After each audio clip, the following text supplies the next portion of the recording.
listener. How are we doing? Welcome to another episode of Don't Be Hero podcast. But it's a Friday. It's a Friday episode, and we've got our next interview episode, and it's a really exciting one. We have got Jermaine and Glenn from Kindred Comics, who have created the first British black superhero, Extraman. And I tell you what, we met these guys briefly at MCM Comic Con. Lovely chaps, really great guys. And in all honesty, this is a fantastic comic. So it is a big deal to us, and it is a privilege to have them on our podcast this week. We'll be introducing them very soon and bring them onto the podcast. But mate, yeah, I'm excited. Are you excited? I can't wait. So I reckon, without further ado, let's just go in. And another cock up. Let's roll those titles. Let's dive in. And here we are. We're joined by Jermaine and Glenn. Hello. Hey guys, how are you? You good? We are all good. We're excited to have you on. Thanks so much for coming on the podcast. This is new for us, having creators of a brand new comic. But as a podcast that's looked at the whole of the Marvel universe and explored all kinds of superheroes, it's so fun to get a brand new British superhero and discuss about that. Over to you, Matt, with the first question that I'm sure you've got there. Yeah, well, no, it's just kind of like a precursor for our dear listeners. So we met you guys at Comic-Con. What was it? Was it this May? Wasn't it? It was this May, wasn't it? Yeah. Have you guys been to like Comic-Con before? How many times have you been there with the stand? We did October last year, and we did MegaCon as well, and then we did MCM again, and we just did London Film and Comic Convention as well. So we've done 4 so far, but it's all new to us, new world, and we used to go in as like customers and spending all our money. Yeah. Walking around with bags full of indie comics and other bits and bobs, and we even spent the Comic-Con before we started going around with the first issue on the iPad, just going, asking for advice and just speaking to all the people that have been doing it for years. Do you know what I mean? Just to get a bit of advice and feedback going into kind of a whole new industry, and then kind of hit the ground running when we did. I think what's really awesome as well, I think with you guys and particularly with this product and with Extraman as well, it's building such a buzz, and I really appreciate your grind as well. Like, it's so good, and the fact that your visibility is out there and it's catching an audience and it's catching a buzz, and deservedly so as well. Thank you so much for coming on the podcast. I think the best way to start is to start at the beginning, isn't it, I suppose? So how did Extraman sort of come to be? What was the basically during the wonderful pandemic, I had a lot of time on my hands, and I was just playing PlayStation. And as you already know, as most people should know, if they're interested in anything to do with the black culture, a lot of stuff was happening in America in regards to the police and black people and rioting and all the rest of it, a lot of atrocities. So I was affected by that. But obviously we're all the way over here, and something that Stanley often leads into is create the world outside your window. So whilst playing Miles Morales, ironically one of his creations, or like obviously Spider-Man is his creation, I was just inspired to kind of have my own thing. And it's so crazy because during that time both Glenn and I had iPads, and we were like just flushing out ideas of like new projects and stuff like that. He would send me images of him drawing, and I would send him obviously stuff. And I sent him like a profile of like 2 or 3 of the characters, like Journey and Ray, and like one of the villains. And he was like, this is sick or whatever. So he was very encouraging. And whilst he was working on his thing at the time or whatever, and it was just like, obviously Glenn can speak for his own creations at the time, but I'm not sure what he had planned to do with them, but now they're part of the Extraverse. So it's really crazy that he was just like, yeah, man, that's sick or whatever. And every time I'd bring him a character, he would have like this great feedback and be like, oh, maybe it should be this, blah, blah, blah, blah. So like, after a couple months of doing it by myself, I was like, you know, the saying, if you want to go fast, go by yourself. If you want to go far, go further together, or something like that. You know what I'm saying? It's in the Celine Dion. What a reference! I love it. Yeah, if you want to go far, go together, basically. So I just thought to myself, my friend is right there. It's always been on this superhero thing as well. So I just said, do you want to dive into this thing together? And he was just like, yeah, let's run it. And then I think we met like a month later, sat down and started sketching out. You know, I had done about 7 or 8 pages already, and I don't work, and we actually to this day we don't work really with a script and then like, it's not the traditional way. It's the Marvel method actually is what we use. So it's like everything's drawn first, and then we come up with a dialogue to fit the thing, to fit the narrative. Obviously we have an overall arcing plan of what it is, but that was the first time, like when we met up, that was the first time when we actually started planning and being like, cool, let's sketch these pages out. I was just going off every day. I was just drawing a page, like, and I'm talking from like top to bottom, pencils, inks, colors, everything, and then figuring out the dialogue afterwards, just knowing what I wanted the page to relay.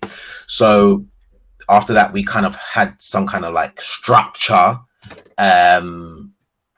And yeah, Glenn's great with structure. I'm just over here, just throwing it all out there. And yeah. Maria throws the ideas up, and I go, cool, we'll have that one, and that one. Leave that there for later, and just kind of. Yeah. So, it's kind of like, it just kind of happened really organically. And it's been such a journey learning on the job. Like Glenn said, like we're so brand new, and like going to that Comic-Con, asking so many questions and showing the pages that we did have at the time, just on the iPad, because obviously we hadn't done a print run or anything like that. And everyone's feedback being amazing, like even people's feedback being rubbish, and us being so steadfast and being like, no, they're chatting rubbish, like, like because we just knew that we were onto something, and we just wanted to sit in a space where we were just super passionate, like all the time, and super excited. So that's basically how it started, and now we're here, I don't know, 3 years later, with a comic that's only been out, like, I want to say 9 months or something like that, like officially. So yeah. Amazing. It's a long old process, and I think one of the things that me and Matt, really gravitated towards the comic, Jermaine, was the design, was the drawings. So I know you've kind of you've talked about like the origin of the comic itself, but even those kind of drawing skills that you've got, where's that come from? Is that a previous job, Nah, that's the only part that kind of blows me away, because I wasn't drawing. Anyone who, if you were to Google my name, you'd probably see music related stuff more than anything, because I've been in the music industry for like 20 years, doing my stuff, being signed and releasing music and whatever. So I hadn't really drawn. I'd used Photoshop, and I did a lot of corporate stuff, like I worked on an artwork for like Lethal Bizzle and Krypton Conan and stuff like that, and Twist&Pulse as well. So like I used to do logos and graphic design and stuff like that. So I feel like in terms of like the stuff that really catches people's eye is based on my graphic design knowledge and how to put colors together and what is going to stand out, and the reason why the cover is, laid out the way it is, and blah blah blah. Like I understand the theory when it comes to graphic design and how things should be laid out in order for something to be on a poster or a billboard or anything like that, for it to make a difference. So I feel like that definitely helps Extraman stand out to people, and it's always amazing when people walk past our stand and go, "Oh, Extraman!" Like, because I know what's working in their head. They're like, I know, yeah, because you've seen the bright colors and you're seeing this, that, whatever, and you're seeing how he's standing very much, the juxtaposition, all the different things that I've learned on job as well. But yeah, like the process of the artwork, that was just a skill that was kind of just sitting there because I hadn't been drawing, I'd been doing music. So I used to draw a lot when I was younger. Used to literally steal stacks of A4 paper and just take it home and just draw for hours. And yeah, lo and behold, pandemic was like, so what are you going to do since you can't go out and perform on these stages? And it was chilling there, and I just had to refine it and study off YouTube and other comics. And yeah, now we have our own comic book, and it's wild. That's insane. And it's just for you, Glenn. Like, how did you and Jermaine obviously knew each other before the comic books, and can you tell us a bit about that? And by the sound of it, it will be to do with the music industry, and that's quite interesting. Yeah, well, we go back, nearly like 2 decades of friendship, and it's weird because when we try and think back, I can't remember the exact reason or why we met, but we were within the dance and music industry. It's very kind of intertwined. The talent competitions, all of that sort of stuff was just very like, if you were trying to make it, you knew who else was trying to make it at the same time, and everyone was like, you share a passion for being on stage and performing and stuff like that. So we would dance to the music that Jermaine was making, and then that's how it is before social media. So you'd meet people at gigs and backstage, and it was those conversations. And then once we had a friendship, we were cinema buddies, going to watch whatever new film was coming out or whatever TV series or something happened. We'd call and chat about it and talk about all that sort of stuff. And yeah, it just developed over time. Again, like a lot of graphic design work that I needed, I'd always go to Jermaine and be like, I've made this, but I need it to look the real deal. So can you do that for us? The Twist&Pulse logo was created by Jermaine, the newest version that was on our tour posters, our tour design, all of that is all created by Jermaine. So there was already kind of a confidence in what he could do in that. So obviously once he started showing me kind of, comic book character designs and stuff, it's like, okay, whoa, where's this come from, And it was never just like a picture. It was like laid out with like the name and how all the info to do with the character and the bios and stuff. Everything just looked like, wow, this is already in a book, right? This is already a thing. So it just all made sense. And it's funny because he just said it and I didn't think about it, but because it was the pandemic, I was messing about on an iPad as well. I'm doing exactly the same thing. And I used to draw when I was a kid. If anyone had asked me growing up what I wanted to be, it was a comic book artist. And I didn't even go back to that point for years until we started talking about this. And I didn't have the eye and such of like knowing how to do body positions and that. But what I used to do is get my dad to draw like an outline of a person, but then I would design like the clothes and the outfit, and down the side I'll just draw like different weapons. Do you know what I mean? So it'd all be flat and 2D, but like that's how my creativity got out, and then I'd color it all in. Do you know what I mean? The costume colors and stuff like that. But it'd just be stood. There wouldn't be any dynamic poses or anything like that. And I got folders and folders of pictures and stuff upstairs, and I was drawing characters on the iPad, and I sent one to Jermaine, and then he drew it in his style and sent it back. And I was like, whoa, it's like, it's like putting something into AI and then you see it come out as your actual picture and you just typed it. It was like that. Like, oh, here's something that I think is kind of cool. And then it actually came back as a real character. So yeah, I think once he started talking to me about, the thought of what it could be, I think that little seed that was there from when I was young just opened up again. And once the cat was out of the bag, that was it. I was just fully in. 100%.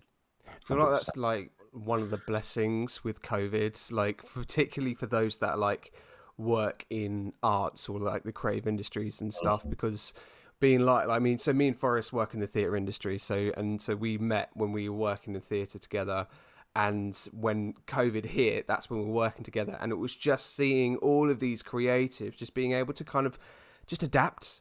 And also just being incredibly resilient around it as well, to refuse to be, we were told to go and retrain and find another job elsewhere. Yeah. But we were like, what, screw that. No, we're going to find other things to do and find other passions. And I think that's, seeing quite a few people that are, came up with projects that are through a direct address from COVID as well. So it's, this is the thing, like, so what I love about this is that you can see the passion in it, like literally in terms of its visuals, the way it's written, the way that you market it as well. Like it's all coming from a place of creative passion, and I think both me and Forrest, because it's funny you were saying, Glenn, you know, how you were talking about going to cinemas and, you know, talking about films. It's literally how me and Forrest came up with the idea of the podcast. We were like talking about all the MCU and stuff. We're like, oh, why don't we just do this on a podcast?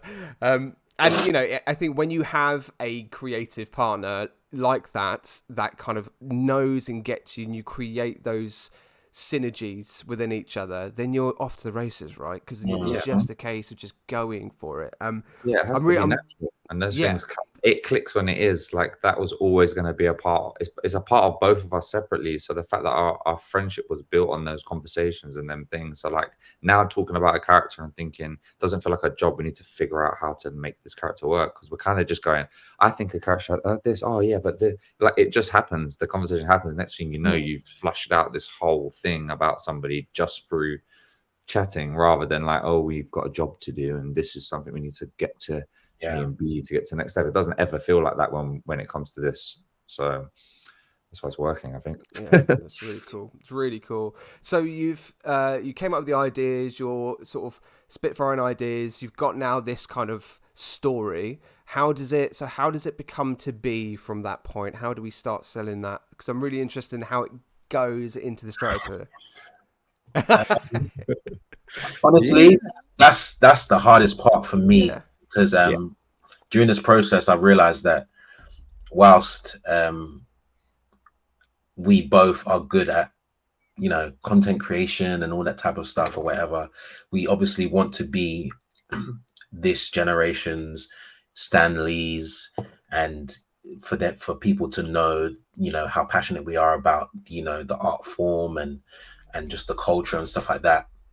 However, that requires one to be very well read and very out there.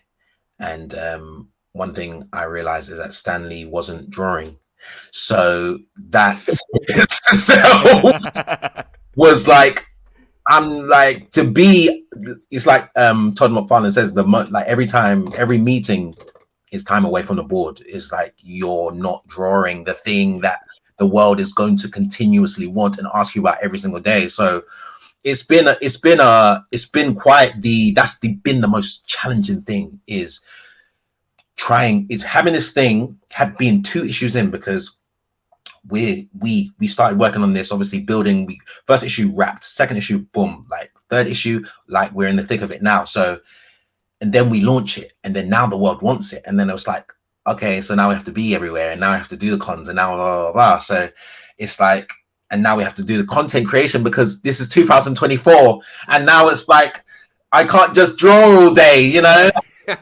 Yeah. It's like, that's been the most challenging thing. And yeah, it's a pandemic project, so I had so much time to flush things out and draw things and go back and be like, oh, I don't think they should say that, oh, this color here or that, blah blah blah. Like, it's so funny, because the front cover didn't look like the front cover until, like, I don't know, 6 months before release. Journey's eye was looking all mad. It was like mostly blue. Like, it's like, you need this time to look back at things and be like, this is, you know, you need that refresher. And we're in the rat race. We don't have time to have which I'm absolutely petrified, because I'm so perfectionist. Like, all honesty, it's the scariest part, because I'm like, I can't spend 6 months over this word, you know, over this dialogue, and making sure that people understand, and the sentiment and the blah blah blah, blah, like, and these colors and this. And if I go on YouTube and see how to draw this position, and I can't be like, it's already going to print, like, it's a whole different thing in my head. My head is spinning with anxiety in regards to making sure that this is perfect and the bar remains where it is, because obviously you guys have seen the first issue, second issue, and now it's like third, fourth, fifth, sixth, seventh, up to like the 50s, right? And everything needs to look like the first one or better. So if there's a weird eye in there, I'm just not gonna sleep. I think there's also been a realization in time that, like, and some people understand it, but I think within indie comics as well, there is this like this feeling of like, we're, you know, it's a book and it's art form, and it's a, like, reading and it's that, but it's like, we're in 2024, and like to create something that you want to make an impact the way we do, it's about pop culture. It's about it being the backpack, because you know the kids that are wearing the backpacks and the lunchboxes and stuff, they haven't read the comic. Do you know what I mean? They might have seen the cartoon, or they might have picked up a toy or seen a poster, or like it comes to them in a different form. So we need to understand that we need to like make sure that we're hitting those places as well, because that's how we're making a bigger impact with this pop culture thing. Like we're creating music with it. We're creating like the videos that we're creating, we're trying to make them in a different way that, again, there's obviously loads of huge like indie things, but there hasn't been one that goes, oh, that's how they did it, and they did it like that, you know. As some of them have been around for 10 years before their big break happened, but their big break happened because the guy that owns it did something completely different, and they just found that separate way into it.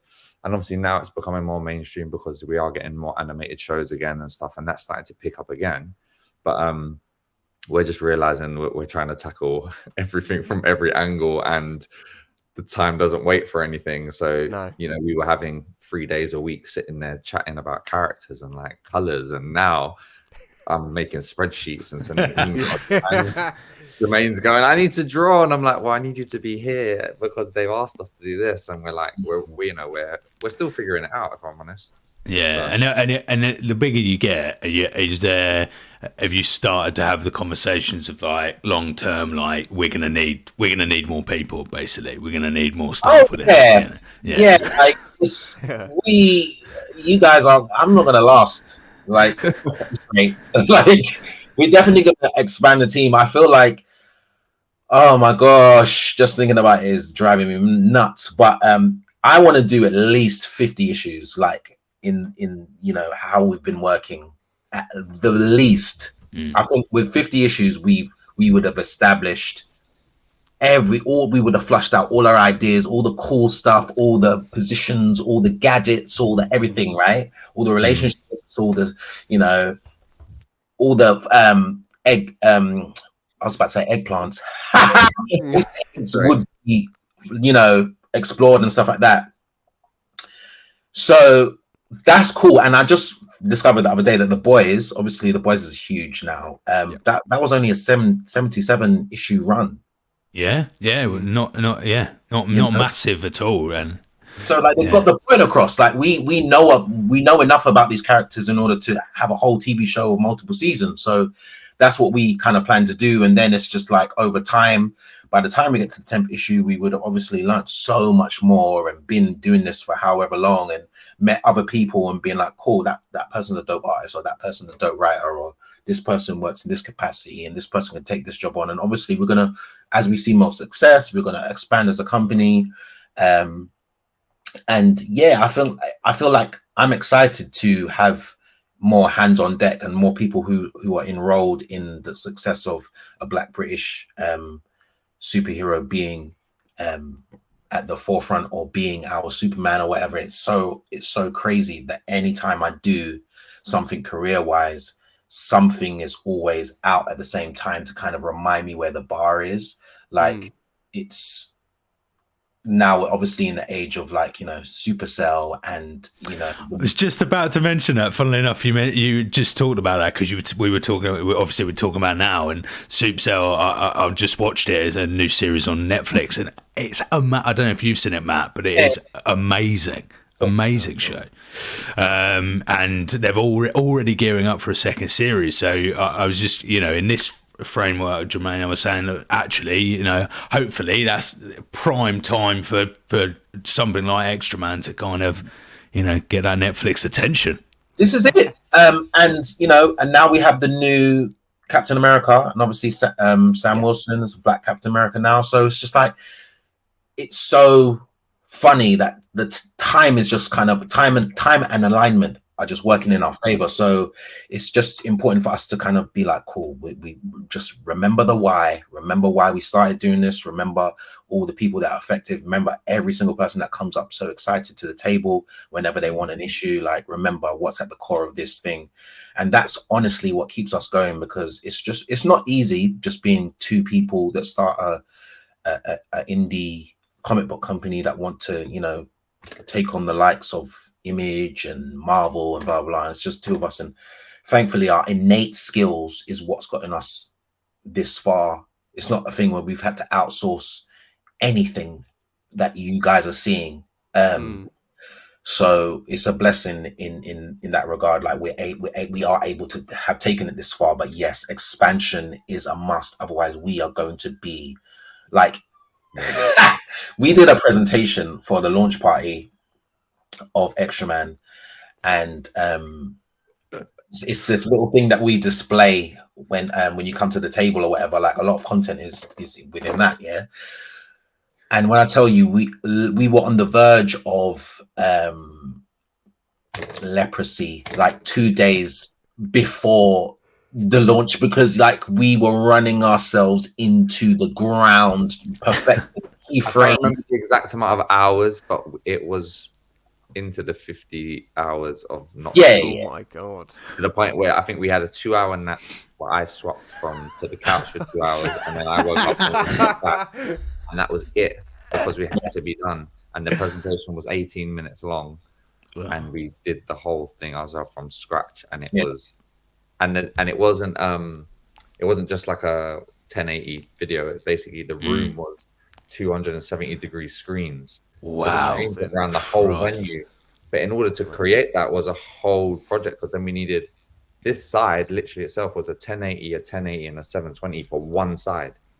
Then they had a giant screen, and then the same that side. So the amount of content we had to fill, the file sizes, when we went to transfer it to a hard drive, it came up like 3 days. We were like, and bear in mind, neither of us have animated before, and neither of us have done a project like that before. So it's like, again, on the job, working to fulfill this thing, and we're locked in. There's no like, oh, maybe we should tell them we can maybe try to get a deposit back. We've told the Kickstarter things, like we've said that this is what's happening. Yeah. This is where everyone's money is going.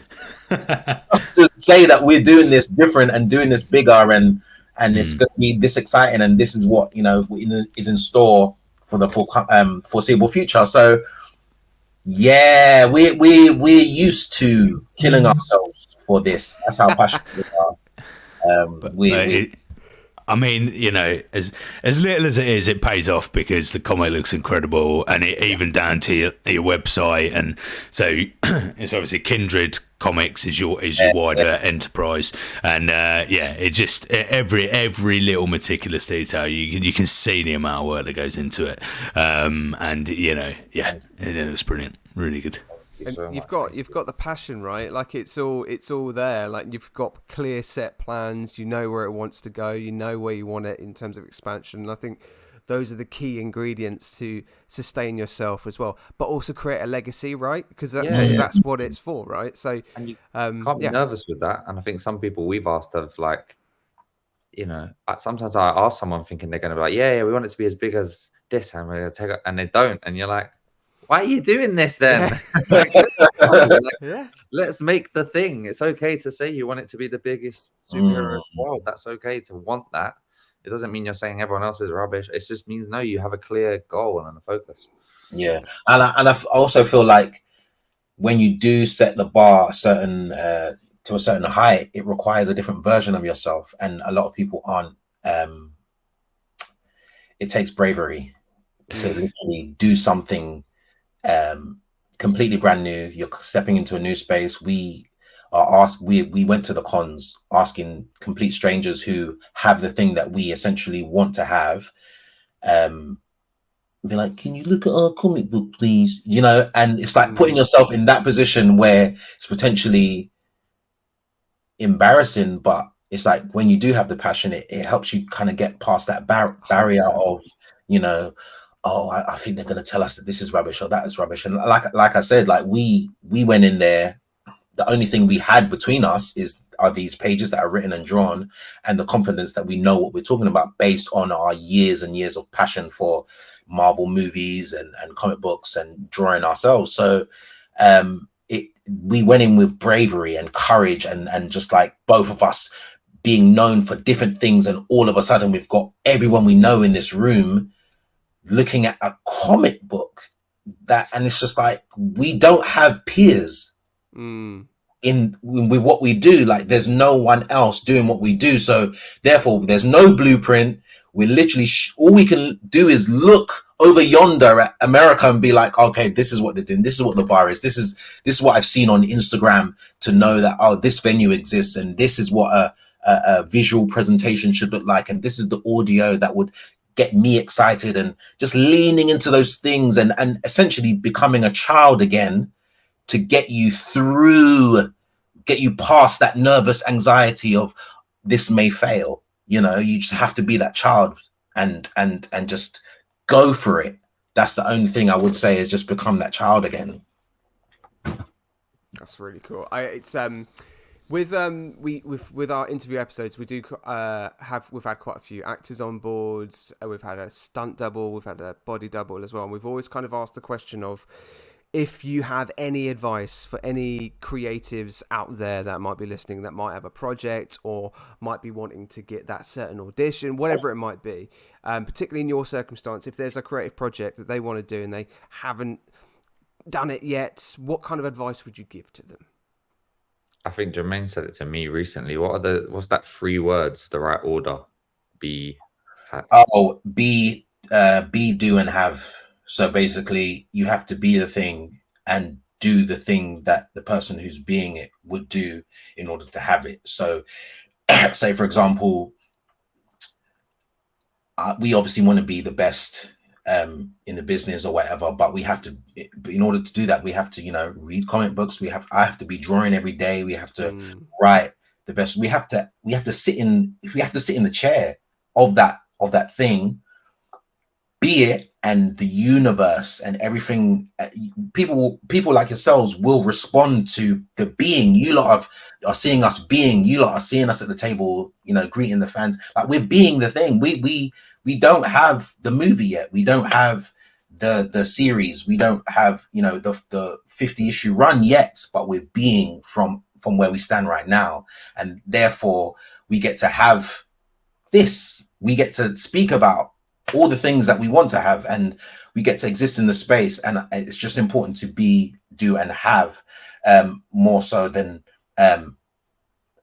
people think they need to have the money to potentially fund something, or before they can do something and then be the thing, you know.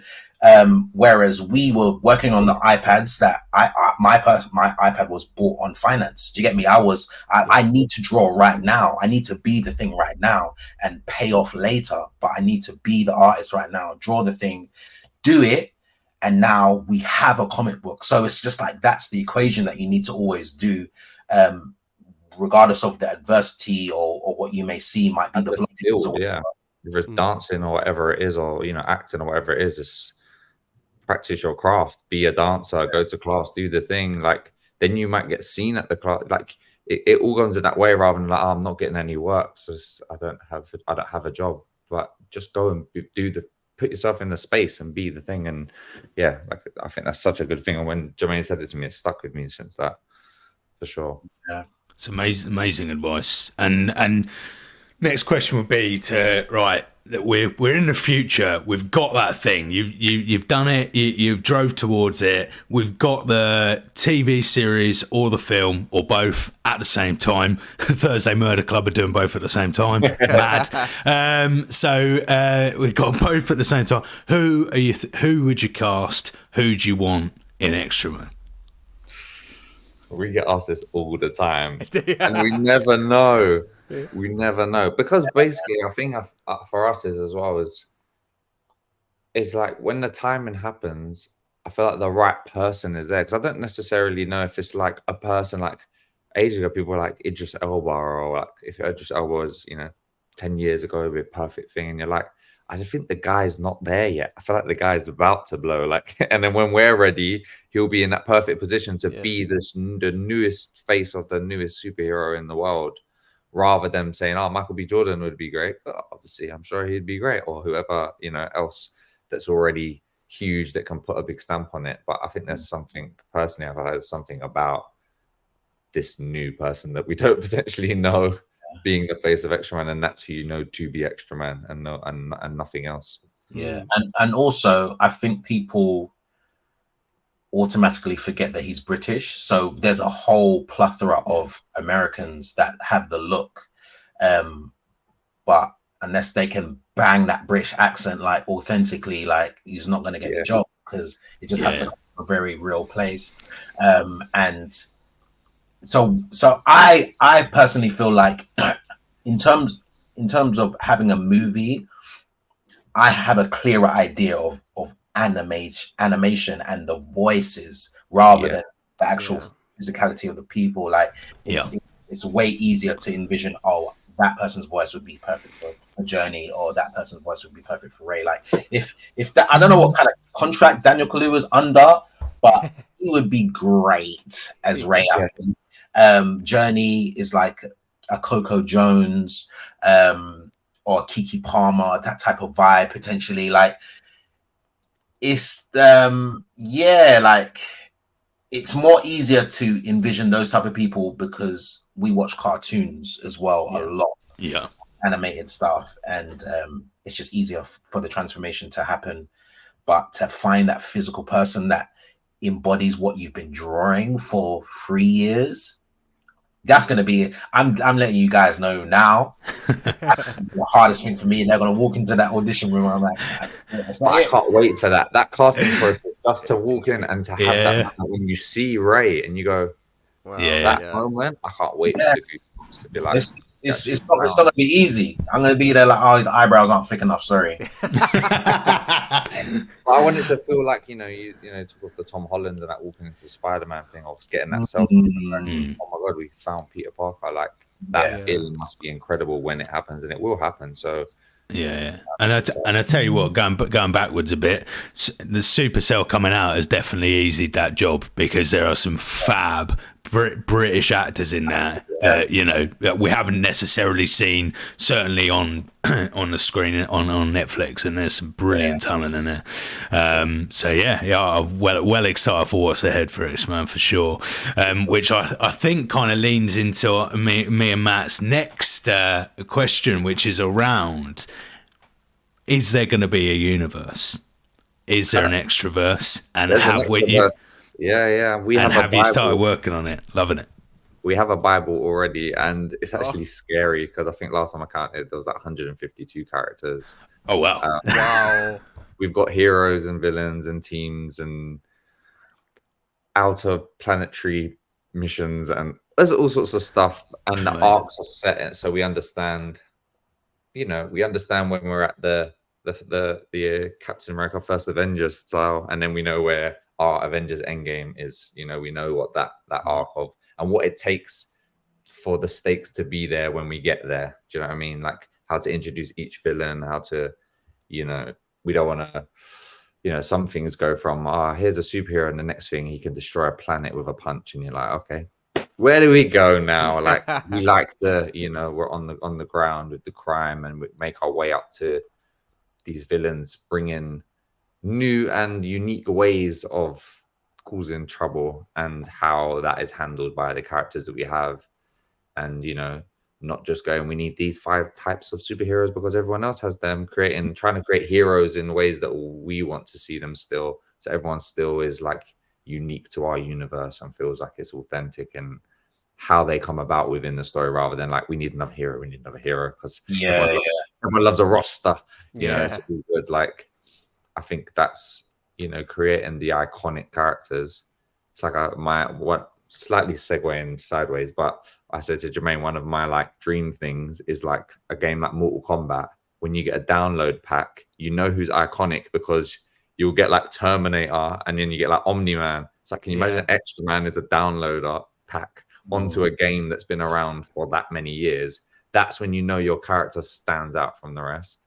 It's like, that's the same sort of thing. We're trying to make sure that we're not just throwing in characters because we need loads of costumes and suits and stuff like that. So the extraverse is there, and you will not know or understand just yet how many Easter eggs of things are already in the issues, especially issue 1. Wow. That's amazing. Even just the alien language that's in there. That alien language is real. That is already written out all those phrases mean stuff. So at some point you'll be able to go back and reread and read from the alien language and decipher all the text and know what's been said. Yeah. So yeah, It sounds like you two just aren't working enough for this comic. it's a lot. More hours needed. That's like when we say, "Oh, it's only been out 9 months," and then we say, "Oh, we've been working it 3 years," and people are like, "Well, it's only been out 9 months." It's like, yeah, we spent 2 years building the world and like the universe and the laws and what does a car look like? How does a car run in? Because we're based in like 2075, so we're so far into the future that things are going to be different. Laws have changed. Maybe some things haven't changed. Maybe some things have, and they've realized they've changed for the worse, so they've gone back. So we've had to figure all of that out, as well as figuring out kind of, characters, companies and businesses. And, going back to designing again, we've got firefighters in it that are in the future, but they've got a logo and an emblem. But imagine creating a logo for a new company is a job in itself. But every company's got their own logo. So Jermaine's here creating logos that just go on a tiny little badge on a character. But obviously when the movies and stuff are happening, all that is costumes and making sure the police uniform, what does a police uniform look like? We could have made it look obvious and exactly the same as every other police. But instead, if you see a cosplayer dressed as a policeman from the Extraverse, you'll know it's from ours because the costume is so specific and designed in a way that you go, I know exactly what that is. There's very much certain animes that like I haven't got a clue. It got blue hair, and you're like, I couldn't tell you what anime that's from. But then you see someone walk through dressed as a Super Saiyan, and you're like, I know that's from Dragon Ball Z. Like the look is there, the styling, the hairstyle, all of that stuff. So we're trying to make sure that the world is built like that, the buildings, all those different things. So it was a process, man. it was a process, but one of the most fun parts. Yeah, now we don't have time to do it anymore. So so now it's on weekends. So premiere, guys. Well, like if you want to extend it to like Extraverse on stage, Extraman on stage, just let us know. We'll get it all produced and stuff. It's all fine. Don't worry. Well, this is a little extra thing if you want. When we were doing lockdown, I was writing a musical and I was writing a superhero musical. Oh, cool. So again, the things were just. Yeah, they were all linking from before we'd even got here. So it's super exciting. Super exciting. That in 10 years' time, you never know. Nice. Well, okay. So I think we've come up to a perfect point now where, dear listener, if you're listening right now, we've heard an amazing story about how Extraman's come to be. Now, you're going to go and buy these comics. You're going to do it. So before you press buy on these comics, guys, could you give us a little non-spoilery kind of rundown of the story of issue 1, maybe? Well, Glenn, you can do the table pitch and then I'll go off of that. Okay, cool. So Raymond Trust is an ex-Olympic gold medalist turned superhero, but after being shot, loses his ability to walk and their 8-year-old son. But his beautiful wife is a genius robotics engineer, and she creates a super suit out of alien technology called the Extra, the exoskeletal, xenomorphic, tactical reconnaissance armor, and he becomes Extraman. Yeah, so that's our elevator pitch. I love that. We've got it down. That's the only you got that down. Yeah, man, it's set 6 months into Raymond's superhero career. Journey has a whole bunch of stuff. Obviously, they're coming off the back of their son being killed. They're already huge celebrities. He's a huge Olympic gold medalist, like Glenn said, in gymnastics. He's like considered one of the greatest, if not the greatest, and she's essentially the smartest woman on the earth. So it's like both of their worlds, different worlds coming together, and them dealing with this tragedy, them falling in love, them basically just wanting to be happy in that love, and something crazy happening in their life, and the fruits of their love being taken away from them,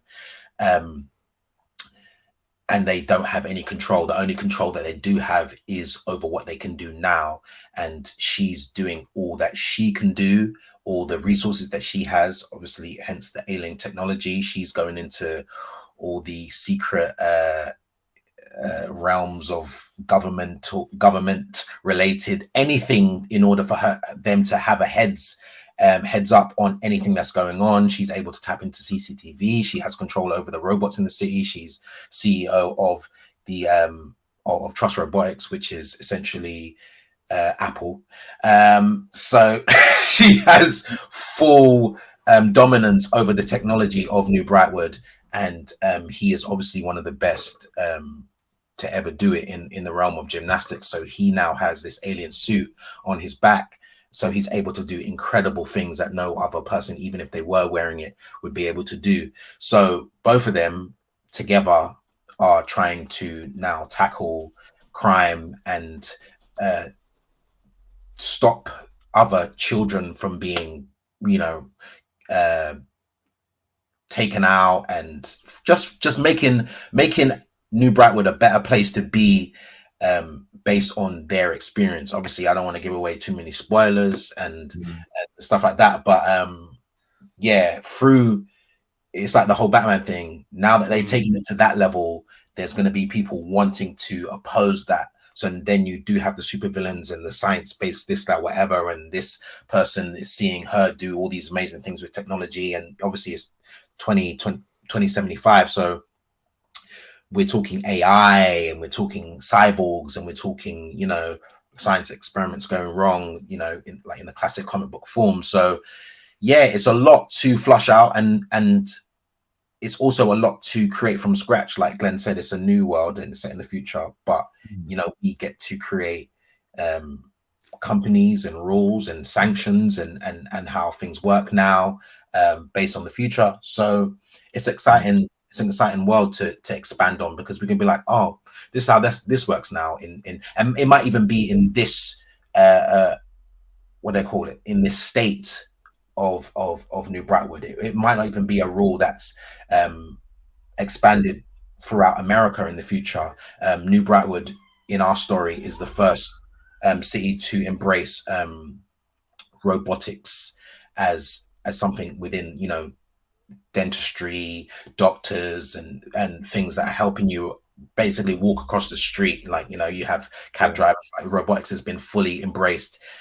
So that's also exciting, and it's the reason why we always have to send each other, like, have you seen this that's happening in Japan, this TikTok video, like, this is the future. Like, we try and be on job when and what is to come. So yeah, it's that's the Extraverse, like the beginning of it. And within this book, you'll like Glenn said, you'll see Easter eggs, and you'll see what the future hopefully going to be.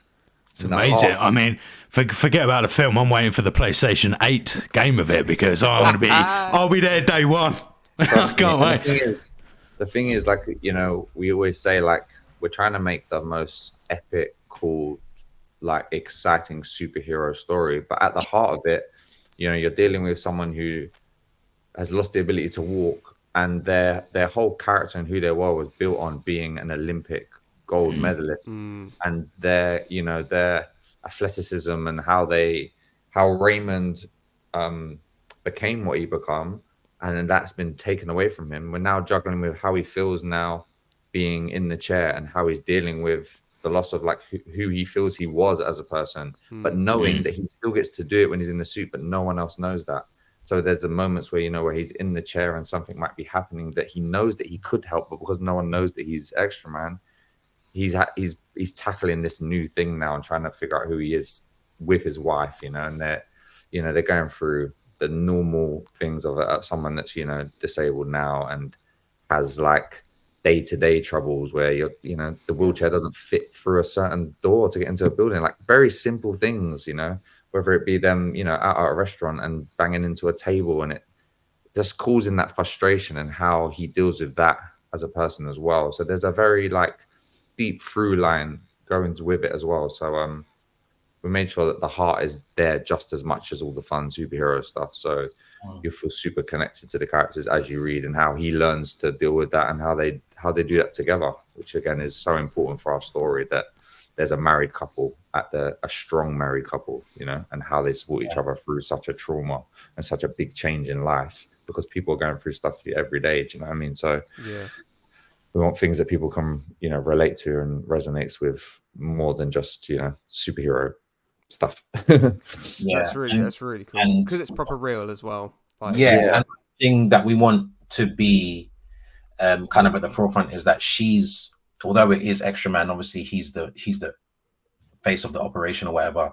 There wouldn't be an Extraman without her, and I think that that's the main ingredient that kind of differentiates it from, you know, Exoman of War or Blue Beetle or anything like that. It's just like there's never really been a comic book where the wife is just as prominent as the lead guy or the guy that's on the front of the comic, or even though, you know, the Fantastic Four is, you know, the world's first family, comic books first family or whatever. It's like Sue definitely plays second fiddle at times to Reed, but like you'll see within our book that she's out here, like he can't really, there's times when he doesn't even know where to go. She's even though all the hard information is right there, like what's the best way to tackle this, she's right there in his ear saying do this or whatever, go this way, the quickest route is this or whatever, like use your blah blah blah what I gave you, you know. So she's definitely right there as well, and she's also dealing with her own stuff, you know, whilst he's now living a double life of being the superhero with all these amazing superpowers that have the potential to be, you know, I won't spoil it for you, but and being someone who's disabled, who also has to be keep up appearances, and also has to be like, okay, so what's Raymond Trust doing now that he got shot and it's public view and blah blah blah, like what is he doing? And he obviously leans into his philanthropy and just kind of being a spokesperson for people who have gone from this to this. She's also dealing with, well, my son got taken away, I need to make steps technology wise and do things whilst also being in the base in my husband's ear while he's doing this mission. Like she's got her own stuff, you know, she's the CEO of the world's biggest corporation, trillionaire corporation, whilst being a vigilante essentially, you know. So she's dealing with her own stuff, and that's interesting. Yeah, I think it'll be interesting for people to see how they both deal with their things, because she also has to be, when he's dealing with his stuff in terms of not his mobility and stuff like that, she also has to make sure that she is that light and that hope and that bit of and that emotional comic relief sometimes, you know. And I feel like we're tackling without experiencing those things personally.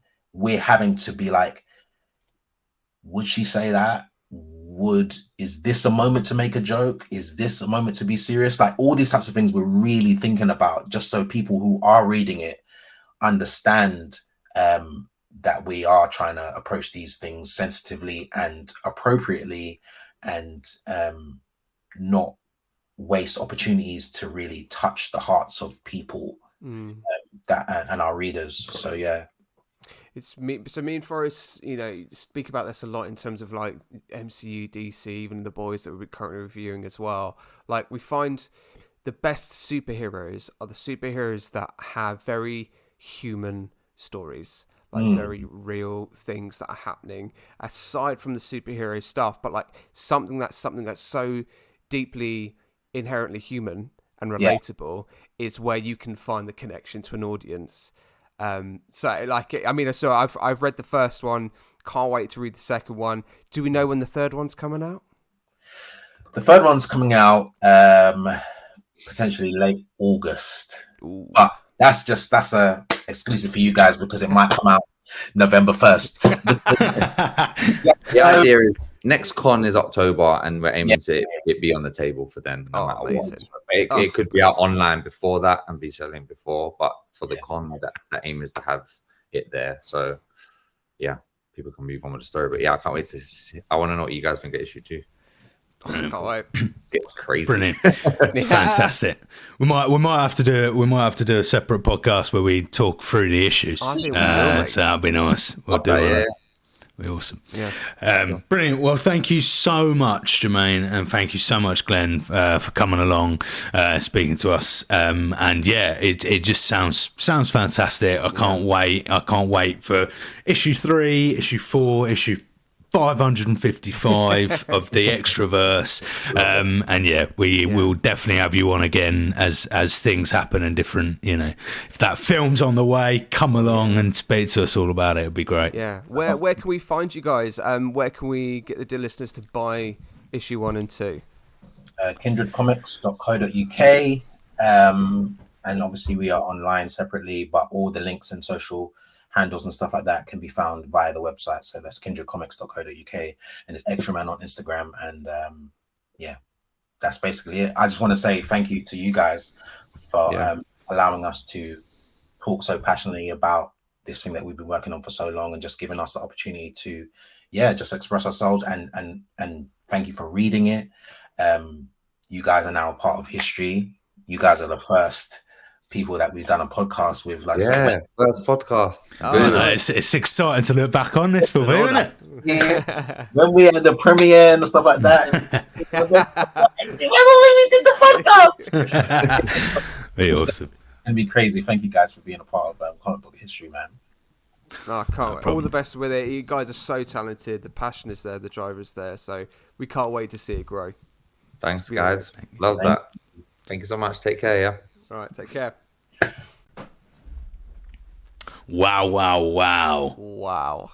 What an amazing chat with two insanely talented individuals. It's just, and it's an incredible comic, incredible company they've got in Kindred Comics. Don't know about you, Matt, but I'm super excited for the future. So excited to see them. They're just killing it. They're absolutely killing it. It was such a joy having them on. So thank you, Jermaine. Thank you, Glenn, joining us. Dear listener, I urge you all to go and get these issues. Okay, get it already. Get 1 and 2. I'm about to go and read number 2. I just can't wait to see how far where it all go for them. All the success to them. All the power to them. Yeah, mate. What's going on next? What are we doing now? I feel like we're doing loads of things. We're doing all kinds of things. We've got loads going on the go. But before, whilst we're talking about that, if you also are creating a comic, if you are creating whatever you are, if you're a creative in the field, doing anything you would like to feature on our podcast, give us an email, don'tbeaheropodcast@gmail.com, or just message us on Instagram. Let us know what you're doing, because we love to have as many creatives, as many people in the field as possible, who would just like to talk about whatever projects they're working on, so do get in touch. But yes, Matt, we've got some exciting things on the go, haven't we? We blooming well have. I mean, we got the boys still kind of wrapping up as we go. We've got Deadpool and Wolverine on the absolute horizon. Can you believe it? We're nearly there already. The first podcast where we mentioned that must have been over a year ago. And now we're when we've been and that's been the target, everyone. We've been waiting for this moment to lift the MCU up, and we're finally there. And both of us are on holiday the minute it comes out, so we have absolutely nailed that. We're gonna be we're gonna have to avoid the internet for a week. I don't know how we're gonna do it, but we will figure it out, dear listener. We will get a review out. We will get instant reactions.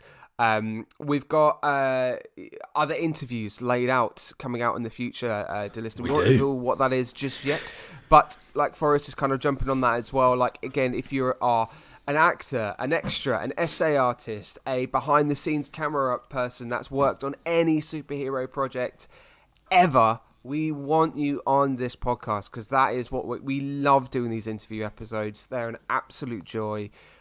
So many interesting stories, so many interesting perspectives, and it's all creative. And it's bloody wonderful, isn't it? I can't find the words. It's bloody wonderful.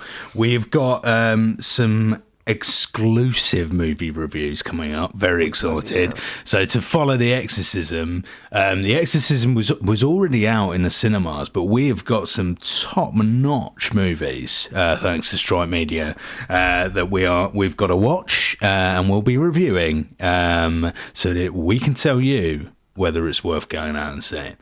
They're coming up over the next month, so very excited. Lots of stuff on the go, but most importantly, you would have, by the time you hear this, you would have heard The Boys episode 7 review, and next Wednesday will be the final episode. Finale. Yeah. The finale. Does Butcher die? Who knows? Who knows? We'll see. We will see. But Tara, Matt, it's been a pleasure. I love you lot. You take care. I'll see you next time, sweet cheeks. Right. Ta-ra.